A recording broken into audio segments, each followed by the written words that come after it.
सच छुप नहीं पाएगा।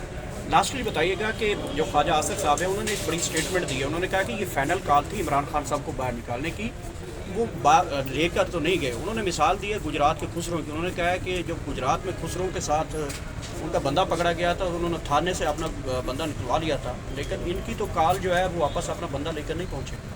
ख्वाजा आसिफ पहले तो वो कठपुतली, उससे मैं पूछता हूँ कि तुम जीते हुए हो या हारे हुए हो। रेहाना डार से जो बंदा हारने के बाद, एक औरत के मुकाबले में हारने के बाद उसके ऊपर जुल्म ज़्यादती करे, अब उस्मान डार हो या उमर डार हो या रेहाना डार हो, और उस जुल्म ज़्यादती के बाद आ कर के यहाँ मोतबर बन के बैठता है, उस वो तू नहरों में छलांगे मार, खुद खुसरो की तरह हरकतें कर, तेरा कोई काम नहीं है सियासत में और तेरा कोई काम नहीं है। लोगों ने तुझे खुसरा बना करके ना सियालकोट से यहाँ भेज दिया है, तेरा काम है, तू डिफेंस मिनिस्टर नहीं है।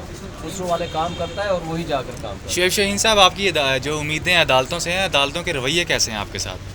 देखें, अदालतों से हमें इंसाफ की उम्मीद है। वाहिद फोरम है, हम ज़ाहिर पाकिस्तान की अदालतों में ही जाएंगे। वो कि 26वीं तरमीम के बाद अदालतों से हमें इंसाफ की उम्मीदें बहुत कम हो गई हैं, क्योंकि वाहिद फोरम होता है इंसाफ का निज़ाम जिसके पास हमने जाना है।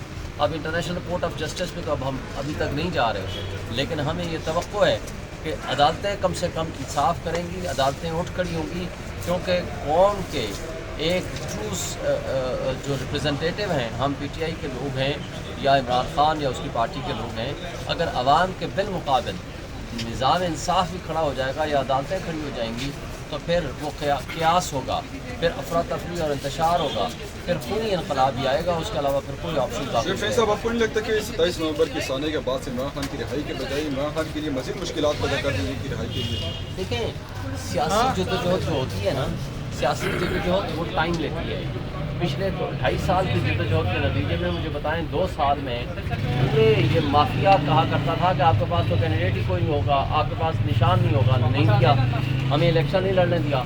कौम निकली, कौम ने वो इनकलाब बर्पा किया कि हम 3/4 मेजॉरिटी से इलेक्शन जीते, सारी सीटें हमने जीती हैं। लेकिन इन बदमाशों, बेईमानों को और इस्टेब्लिशमेंट को और इन कठपुतलियों को फिर रात की तारीकी में फॉर्म 47 बनाने पड़े, और वो करप्ट ब्यूरोक्रेसी और करप्ट इलेक्शन कमीशन की मिली भगत है। और लेकिन आज उनके पास ना अखलाकी जवाज़ है, ना आइनी जवाज़ है, ना सियासी जवाज़ है, ना कानूनी जवाज़ है यहाँ बैठने का। आज कौम एक तरफ खड़ी है जिसकी ट्रू रिप्रेजेंटेशन इमरान खान कर रहा है। अगर कोई ये कहे कि आर्जी तौर पर यजीद जीत गया था और हुसैन हार गया था, तो ये बात दुरुस्त नहीं है। दुरुस्त बात यह है कि हुसैन ने कुर्बानियाँ दी, आज हम हुसैनियत के पैरोकार हैं, और यजीद ने आर्जी इक़्तिदार ज़रूर हासिल कर लिया था, लेकिन सारी ज़िंदगी के लिए लानतें उसके हिस्से में आईं। और आज जो यजीद की पैदावार बने हुए हैं और मासूम शहरियों को कत्ल कर रहे हैं, तो इनके ऊपर से ये बदनुमा चेहरा, इनका बदनुमा दाग कभी धुल नहीं पाएगा।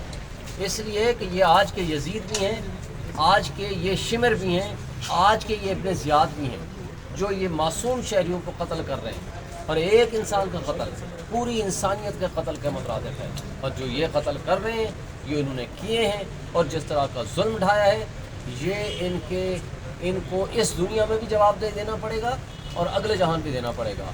और इनको याद रखना चाहिए, मुशर्रफ ने लाल मस्जिद वाला किया था ना, जो कुछ फायरिंग की थी, क्या अंजाम हुआ उसका?